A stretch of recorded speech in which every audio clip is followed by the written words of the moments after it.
Économie le max sur i24 News. Merci d'être avec nous. Au programme aujourd'hui, une histoire, une épopée, celle de l'irrigation israélienne au goutte à goutte. C'est avec elle que le désert s'est transformé en champ fertile. Immersion dans un instant dans l'univers de l'arrosage intelligent. En vedette, le groupe Netafim, leader sur un marché qui se chiffre déjà en milliards de dollars. Reportage et entretien avec un cadre du ministère israélien de l'Agriculture, Yitzhak Ben David. Ce sera tout à l'heure. Voilà pour le sommaire, soyez les bienvenus. Le point avant d'y revenir sur l'actualité économique internationale. On prend d'abord des nouvelles du sommet Asie-Afrique à Jakarta en Indonésie. Ce mardi, les rencontres étaient dédiées aux grands thèmes économiques. Les deux régions les plus dynamiques au monde en termes de croissance veulent optimiser leurs échanges commerciaux et les investissements, en réduisant notamment les barrières tarifaires et non tarifaires. À la tribune tout à l'heure, le vice-président sud-africain a toutefois fustigé le déséquilibre commercial entre les deux continents, déséquilibre au détriment de l'Afrique. Nous devons accroître le commerce entre l'Afrique et l'Asie pour réaliser nos programmes de développement économique respectifs.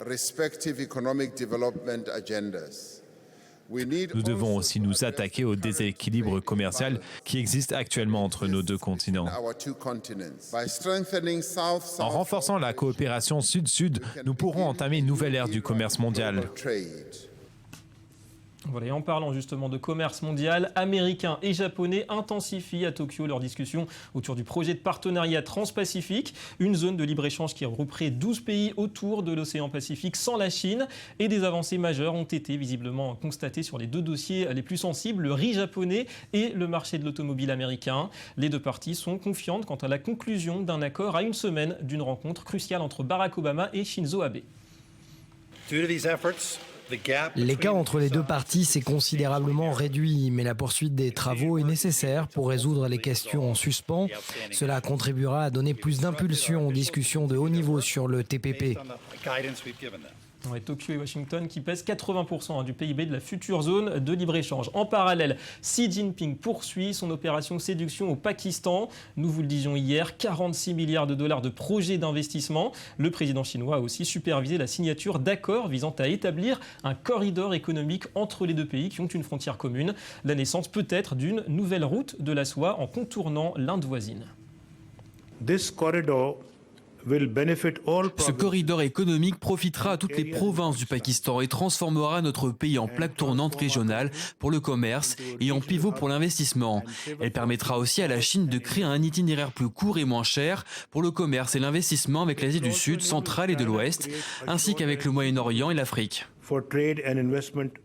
Le salon automobile de Shanghai est devenu en quelques années un rendez-vous incontournable pour les grands constructeurs. Hier, il a ouvert ses portes sur fond de ralentissement, certes, de la croissance des ventes en Chine. 23 millions de véhicules écoulés l'an dernier, tout de même, pour ce qui reste le premier marché mondial. En vedette cette année, les petits crossovers urbains, mais aussi les modèles hybrides. La Chine est un très bon marché pour les hybrides rechargeables. Les autorités sont favorables car l'environnement devient un problème dans le pays.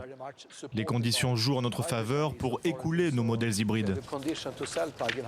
En bref, toujours en Asie, sachez que le scandale de corruption qui éclabousse le pouvoir en Corée du Sud a poussé ce mardi le Premier ministre Lee Won-koo à présenter sa démission. Il est soupçonné d'avoir reçu des enveloppes de liquide d'un homme d'affaires qui s'est suicidé il y a 2 semaines.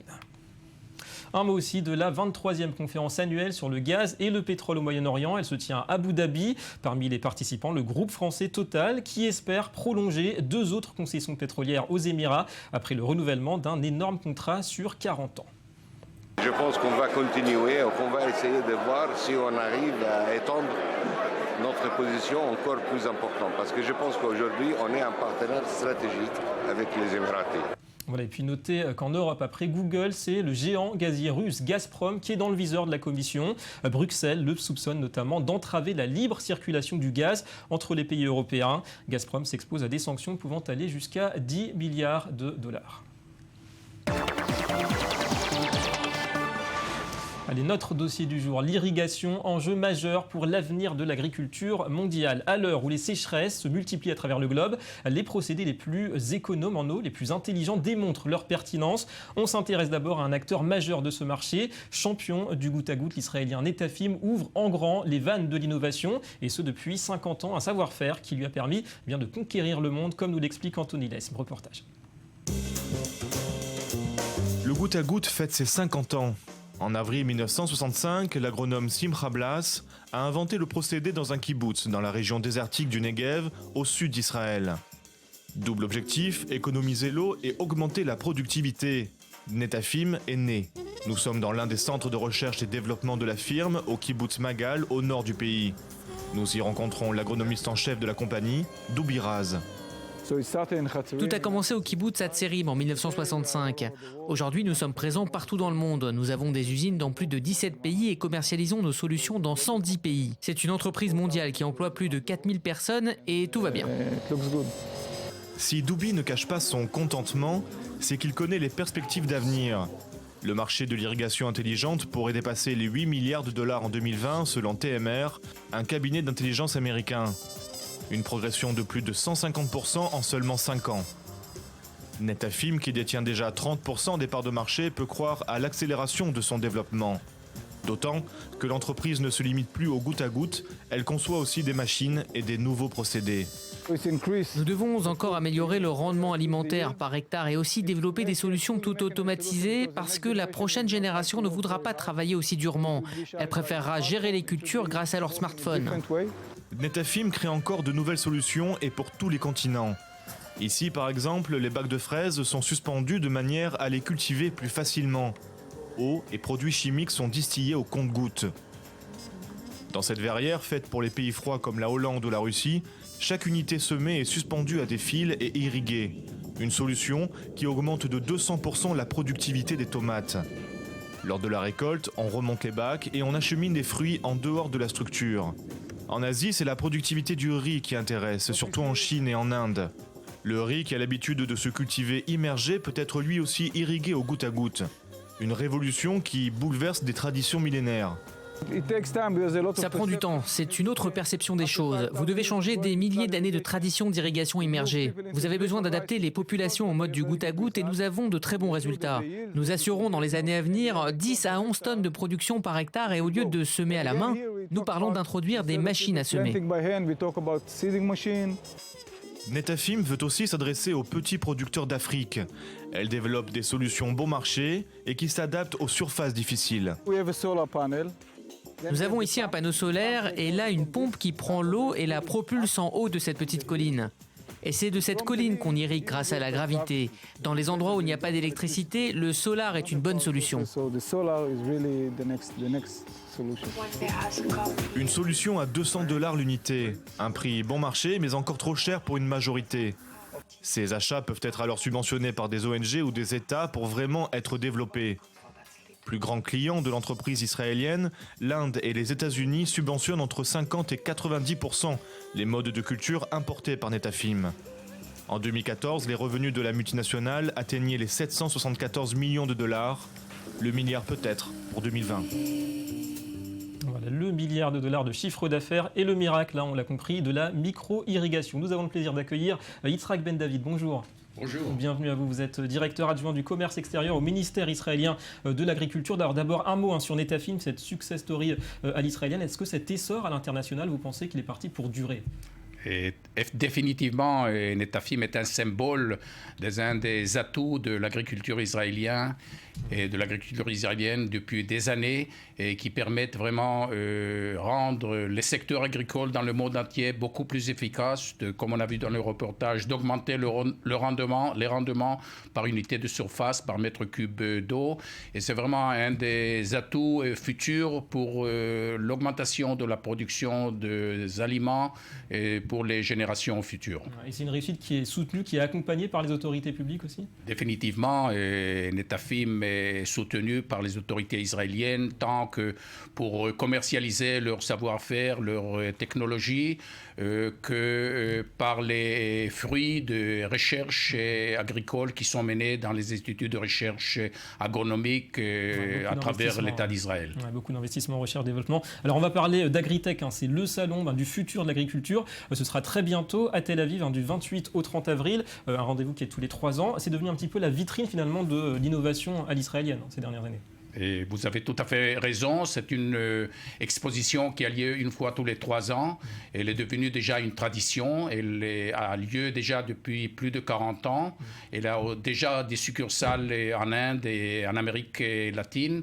Et vraiment, c'est l'occasion, la plateforme par excellence pour exposer les nouveautés des différentes agrotechnologies israéliennes qui sont déjà connues pendant des années pour leur efficacité, pour leur esprit d'innovation et pour leur capacité d'accroître la production d'aliments dans le monde entier. Et vos attentes pour cette année, vous voyez Israël continuer à rayonner sur ce marché de l'agriculture high-tech?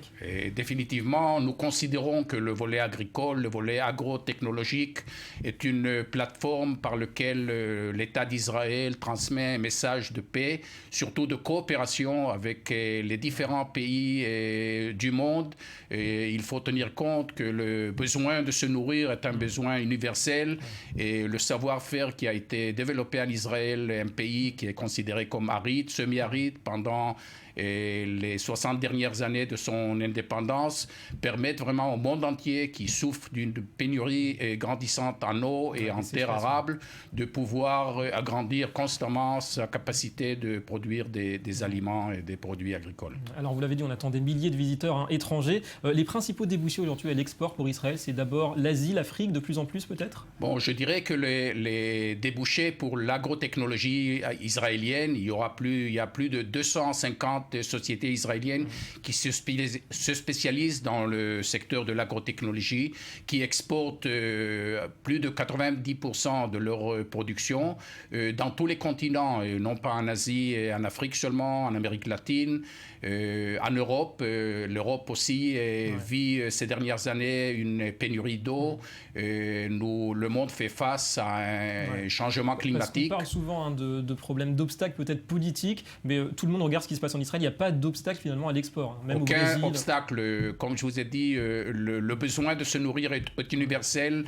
Les technologies israéliennes ont une renommée mondiale et pour pouvoir être efficaces et produire plus avec du moins, comme on dit en Israël, et on fait recours aux agrotechnologies israéliennes dans le monde entier. Alors justement, pour parler maintenant un petit peu d'Israël, les besoins, les enjeux aujourd'hui, ils se situent autour de quoi? Peut-être la qualité, on va plus miser sur la qualité que sur les volumes? En Israël, la plupart des terres qui sont disponibles sont déjà utilisées. Donc notre souci, c'est d'optimiser le rendement par unité de surface et en même temps, évidemment, constamment accroître la qualité, tant nutritive que extérieure des produits agricoles. Plus de 25% des produits agricoles israéliens sont exportés vers les marchés de niche dans le monde entier, principalement en Europe. Vous voyez des synergies entre ce milieu, ce secteur de l'agriculture et le secteur du high-tech, qui on sait qu'il y a des piliers aussi de l'économie israélienne. Évidemment, le secteur Israël qui est connu comme un Startup Nation, comme on l'appelle, cette idée a pénétré d'une façon très approfondie dans le secteur agrotechnologique et il y a un lien vraiment qui ne peut pas être dénié entre l'high-tech israélien et ce secteur agrotechnologique. Merci beaucoup Yitzhak Ben David d'avoir accepté notre invitation. On va passer maintenant au Media Watch. Et à la une aujourd'hui de la revue de presse, l'omniprésent Google. Bonjour Johanna Citruc. Bonjour David. Alors Google qui modifie aujourd'hui l'un de ses algorithmes. Expliquez-nous pourquoi c'est important. Alors oui, c'est ce mardi 21 avril que Google change son algorithme pour mobile. Autrement dit, lorsque vous allez faire une recherche sur votre téléphone, l'ordre d'apparition des sites sera différent. C'est ce qu'on appelle le référencement. L'objectif de ce changement est de booster, de privilégier dans les résultats du moteur de recherche les sites mobile friendly, ceux qui sont adaptés au petit écran. Pourquoi ? Parce que simplement aujourd'hui 60% du trafic internet provient des téléphones portables. Le problème c'est que certains redoutent un véritable mobile guédon. En français c'est une apocalypse mobile puisque les entreprises dont les sites web ne sont pas adaptés aux smartphones vont plonger donc dans le référencement Google. Résultat, elles risquent de perdre des visiteurs, de perdre du trafic. Et en France, on estime que près de 65% des sites ne sont pas adaptés au mobile, donc ça fait beaucoup. Google qui fait le ménage. Et puis direction Johanna, les États-Unis. Hier, c'était la journée de la marijuana. Oui, et à cette occasion, le site internet de Bloomberg a publié un article sur le business de la marijuana. Un business dont profitent près de 55 sociétés nord-américaines, des entreprises qui sont toutes très différentes les unes des autres, mais qui ont toutes une activité qui est liée au cannabis et qui cumule une capitalisation de 3 milliards de dollars. Donc c'est pas rien. Et toutes ces sociétés sont promises à un très très bel avenir. Leurs perspectives de croissance sont élevées puisqu'aujourd'hui 24 États sur 50 ont déjà légalisé la consommation de cannabis et 12 autres sont actuellement en attente de nouvelles législations. Des votes, des référendums doivent avoir lieu en 2016. Voilà, un marché juteux que celui de la marijuana. Merci beaucoup Johanna Citruc. À demain. Et c'est tout pour cette édition. Merci à vous d'avoir été avec nous. Économie Le Mag revient demain sur i24 News. Gros plan notamment sur l'avenir du commerce entre l'Asie et l'Afrique. Et l'info continue, restez avec nous.